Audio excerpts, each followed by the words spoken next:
On se dit quoi avec le Radio Cote?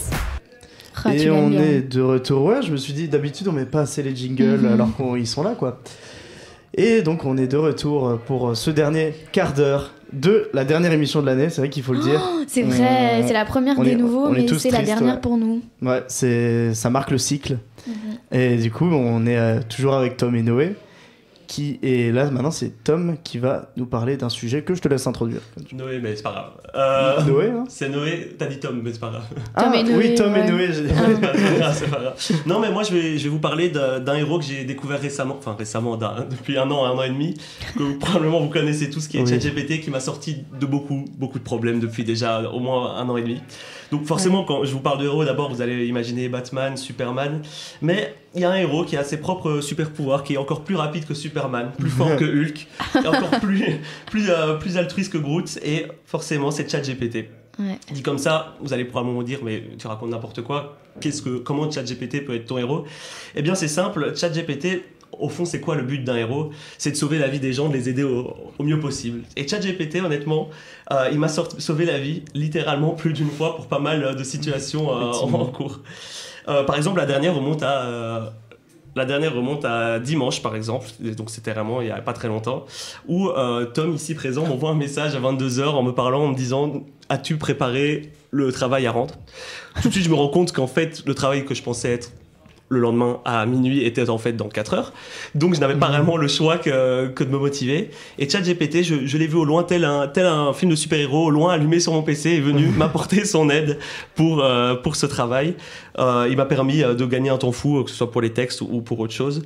Donc il a vraiment été héroïque ce jour-là et m'a principalement sauvé de probablement une très très mauvaise note. Mais c'est quoi au juste ChatGPT ? Forcément, bon, pour ceux qui ne connaissent pas, il faudrait quand même que vous sortiez d'une grotte, mais c'est une intelligence artificielle qui est là pour vous aider. Tu peux lui poser une question, il te répond. Tu lui demandes un devoir, il va te l'écrire. Tu veux une blague, il va t'en faire. Même si, bon, j'avoue, elles sont pas toujours très drôles. Mais bon, c'est pas vraiment pour ça qu'on l'utilise. Son vrai support pouvoir, c'est il dort jamais, il ne râle jamais, il ne te juge jamais, il sera toujours là pour toi. Tu peux lui dire, j'ai rien foutu depuis 3 semaines, j'ai un commentaire composé à rendre demain. Et lui, tranquille, il va dire, voilà, introduction, développement, conclusion. Il va te le rendre, nickel, parfait.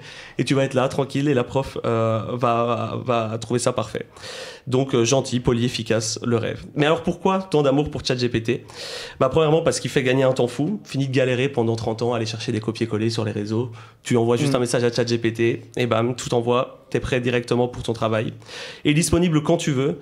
Il n'y a pas besoin d'attendre une réponse par message, il sera toujours là H24 à 3h du matin si tu as besoin de lui demander quelque chose, il va toujours te répondre, il n'y a pas vraiment de délai d'attente. Et surtout, il explique beaucoup mieux les cours que ton prof que tu vois à 8h30 en amphi le matin.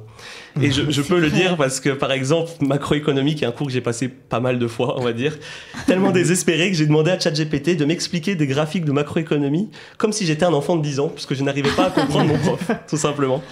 Et vous allez peut-être pas y croire, mais il a réussi à m'expliquer des graphiques que je ne comprenais pas en me parlant de billes et de glace à l'école.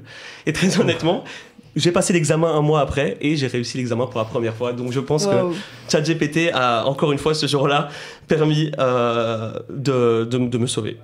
En bref, ChatGPT, ça peut être un peu utilisé comme ton secrétaire personnel, mais comme tout bon super-héros, il faut toujours éviter de se faire démasquer et de se faire rirer. C'est pourquoi je préférais quand même lui dire, parce que bon, si tu es par exemple nul en philo et que d'un coup, ton devoir, tu commences à disserter aussi bien que Kant lui-même, c'est un peu grillé.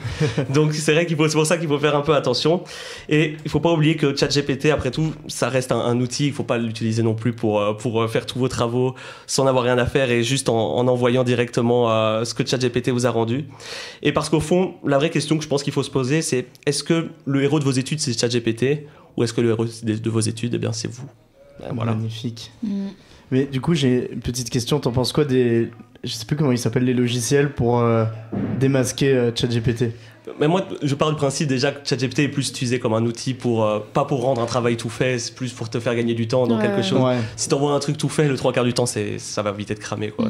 Ça se voit que c'est pas toi qui l'as écrit derrière. Donc oui, je pense que les profs sont assez malins que pour voir ce genre de choses. C'est pas... J'ai d'ailleurs vu une vidéo dans laquelle ils expliquaient comment démasquer les gens qui utilisaient ChatGPT, mais genre sans logiciel comme ça. Genre en gros, il y a un truc de l'apostrophe, c'est pas, ils n'utilisent pas le même que celui que tu utilises quand tu tapes juste sur ton ordinateur. Je savais pas du tout. C'est pas le même. Il y a un truc avec les espaces aussi. Enfin, ouais, il y a quelques trucs comme ça pour cramer que tu utilises ChatGPT, quoi. Moi, j'ai une théorie là-dessus. Je pense que les logiciels, là, justement, pour détecter les IA, moi, je pense que c'est un peu un placebo.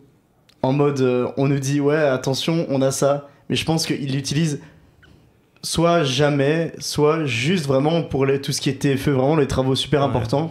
Mais genre, le travail qui compte pour 5%, je pense pas que la prof va s'emmerder à aller utiliser ce genre de logiciel pour ce genre de travail. Et puis elle peut jamais être sûre en soi, même. Tu peux jamais prouver à 100% qu'un élève va utiliser ChatGPT. Oui, c'est ça. Donc bon, mais. Mais moi, ça m'a déjà fait stresser ce genre de truc parce que, comme tu dis, genre, tu l'utilises pas pour faire tout ton travail, mais tu l'utilises pour quelques trucs, et je l'avais utilisé pour quelques trucs. Et genre, ça me disait en mode que j'avais utilisé ChatGPT à 80%. Enfin, tu vois, genre, mon travail c'était 80% de ChatGPT. J'étais en mode, ben non. Et genre, du coup, j'étais en train de m'imaginer, putain, si la prof, elle essaye, enfin, genre, elle utilise un logiciel et tout, elle va croire que j'ai tout fait sur ChatGPT, et au final, non, tu vois. Je crois que le danger, c'est plutôt avec les logiciels anti-plagiat. Et du coup, si ChatGPT reprend un truc tel quel qu'il a trouvé ailleurs, ben, le logiciel anti-plagiat va le détecter que c'est pas toi qui l'as écrit. Mais à part ça, je sais pas. C'est une bonne question. Pour l'orthographe, moi j'avais ma maman qui corrigeait mes travaux en réto. Mais bon, ChatGPT est plus rapide. Et disponible à 3h du mat aussi. Comme tu disais. Sauf qu'il faut payer $20 par mois pour avoir accès, pour pouvoir mettre un graphique. Ah ouais. Mais je trouve que c'est quand même effrayant. Genre là, récemment, j'ai refait un travail où je me suis aussi aidé de ChatGPT et je me suis dit, si demain, genre, ça n'existe plus, comment je fais, quoi. Je pense qu'il y a plus de retour en arrière maintenant quand t'es habitué et tout. Ça, mais je me suis déjà demandé comment les étudiants avant faisaient pour rendre certains travaux dans des temps. Et puis depuis, ça m'a vraiment changé la vie. Ça a un gain de temps phénoménal. Donc vraiment. Il y a aussi un débat, je pense, où tu vois, genre ceux qui arrivent justement à l'UNIF ou même ceux en fin de secondaire qui utilisent déjà ChatGPT pour leurs travaux. À quel point, genre, ça va changer leur intelligence ou un truc du genre, tu vois. En mode, à quel point ça va pas te rendre débile plus tard ou... Enfin, tu vois. Parce que du coup, ça te rend fainéant en vrai. C'est ça, c'est plus ça le danger, je pense. Mais est-ce qu'on disait pas ça d'Internet il y a 20 ans ? Ouais, peut-être. Ouais, c'est vrai que c'est... Ouais, mais là, c'est vraiment genre un truc qui fait tout à ta place, tu vois. Alors qu'Internet, tu dois quand même rechercher des trucs. Ouais, mais souvent quand t'es précis, il invente des trucs. Nous, Macro, il inventait des choses parfois. Il inventait des résultats, sans savoir, quoi. Mais par exemple, moi, c'était pour... genre, je devais lire des articles. J'ai pas envie de lire tout l'article. Je tape l'article, il me le résume, tu vois. Tu vois, oui, pour ça, c'est bien. Nous, ça va parce qu'on est quand même... Genre, on a quand même connu le passage. Mais genre, les étudiants qui sont en secondaire maintenant, ils ont toujours connu ChatGPT, que ce soit dans les études supérieures et tout. Et c'est... Surtout que les profs sont pas toujours à jour. Donc parfois, il y en a qui sont dépassés. Des profs qui sont plus âgés, qui vont quand même pas connaître ce que c'est. Et donc, il y en a qui vont tricher très simplement avec ça, mais je pense qu'il faut faire attention quand même. Pas non plus rendre des trucs tout faits et travailler d'un coup avec ça, c'est sûr que t'apprends pas grand-chose. Et puis, je vais peut-être avoir les paroles d'une meuf en com, mais genre, c'est hyper important de vérifier les sources, parce que même ChatGPT fait des fautes. Tout à l'heure, quand on a utilisé, les sources n'existaient pas. Il inventait des sources. Mais après, l'orthographe se pratique, ou quand c'est ça. J'arrive pas à écrire les choses, que ce soit clair pour tout le monde, ça marche plutôt bien. Pour je sais pas si genre la forme et tout, c'est bien. Faire le plan d'un travail, te donner les différents points, c'est cool. Mais pour le contenu de ton travail, c'est pas ouf. La traduction aussi, c'est pas mal. Les trucs néerlandais. Justement, là, tantôt en espagnol, je demandais à ChatGPT de m'expliquer c'était quoi la différence entre divers... Enfin, c'était genre des mêmes expressions, mais ça voulait pas dire la même chose. Du coup, c'était pratique. Moi, il me traduit le latin, ça m'arrange de temps en temps. Tu vois, ça te rend fainéant. Ouais. Moi, c'est pas pour faire le mec différent, mais j'utilise Copilot. En vrai, je trouve ça un peu mieux que ChatGPT. Je sais même pas c'est quoi. C'est une autre IA. Et juste, ce qui est bien, c'est qu'il donne ses sources en dessous. Ok. Donc, tu peux aller revoir les sources, je trouve. Ah, j'avoue, c'est bien ça. Après, parfois, genre, tout à l'heure, je lui demandais de me donner des idées de sujets pour un travail, des questions de recherche, et le mec était en train de me faire un quiz, donc je lui ai dit va te faire foutre, je vais chez ChatGPT. Et là, ChatGPT a géré, quoi. Je me demande s'il y a un truc qui compare les différentes IA. Il y a une IA française qui s'appelle Le Chat aussi. Ah ouais. Ça, c'est un peu ceux qui l'utilisent, c'est un peu ceux qui veulent.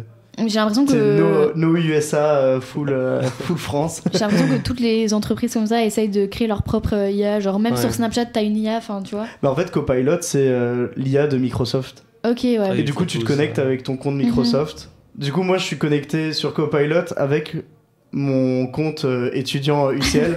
Du coup, au début, je flippais en mode mais attends, à tout moment, c'est tracé. Il va me balancer. Mais non. Ouais, non. Je sais pas. Puis ça fait des superbes photos style Ghibli là. Oui, les trucs génèrent des images, c'est assez terrible. Ouais. Ça met les artistes au chômage et tout. Aussi, ouais. Non mais c'est rapide. Non, ça pose plein de questions. Ça pollue surtout, ça pollue à fond. Ouais, ça pollue super beaucoup. Ça, je me rendais pas compte aussi au début. Apparemment, faut pas lui dire merci ni s'il te plaît parce que ça fait cramer les serveurs. Voilà. Ah ben je le fais jamais. Fact. Je suis hyper impoli. Je me suis dit que dans 10 ans, s'il prenait le contrôle, j'allais être peut-être m'épargner. Demande-lui peut-être. C'est un bon. Ouais. Je sais plus, je voulais dire un truc. Par rapport à quoi? Je sais pas. Bref, vas-y, toi continue. Non, je sais pas si ça va nous rendre plus fainéants ou si ça va prendre le contrôle un jour. J'ai envie de dire, on verra. Mais d'office, tu vois, déjà maintenant, quand j'ai la flemme de faire un travail... D'office, ça va prendre le contrôle. Ça peut remplacer des métiers peut-être plus tard, c'est ça qui est dangereux. C'est ça, il y a beaucoup de gens qui se plaignent. Ouais. Par exemple, les doubleurs de voix dans des dessins animés, ils se plaignent beaucoup des IA parce qu'ils ont peur qu'une IA va doubler à leur place et c'est fini derrière. Ouais, donc, justement. Je sais pas si vous avez vu, mais la nouvelle vidéo de Squeezie. Si, j'ai vu. Il en parlait justement parce que du coup, il y avait un gars... Attention, j'ai pas encore vu qui est l'imposteur. Non, t'inquiète. Mais il y avait un des gens qui était là. Il était entre autres acteur et doubleur. Et il en parlait justement que genre les IA, ça remplaçait ce métier-là, quoi. Ouais. Mais c'est vrai que maintenant, rien que c'est pas vraiment un métier, mais le talent d'être imitateur, il est full has-been parce que ouais, c'est vrai. T'as plus de... C'est vrai. Avec toutes les musiques chantées par d'autres chanteurs et tout qu'on entend sur... Ouais, mais j'ai l'impression que c'est vraiment ça, les IA, c'est à chaque fois on découvre une nouvelle fonctionnalité et tu vois que ça sur les réseaux. Comme quand ils ont fait le truc Starter Pack. Ouais. T'as toutes les entreprises, tout le monde a fait son petit Starter Pack. Et c'était ça justement qui était hyper polluant aussi. Mais en quoi c'est polluant du coup?